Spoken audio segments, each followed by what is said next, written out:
يبشرهم ربهم برحمة منه ورضوان وجنات لهم وجنات لهم فيها نعيم مقيم।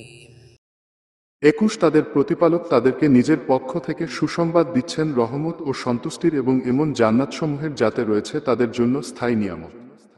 خالدين فيها أبدا إن الله عنده أجر عظيم। 22 তথায় তারা থাকবে চিরকাল। নিশ্চয় আল্লাহর কাছে রয়েছে মহাপুরস্কার।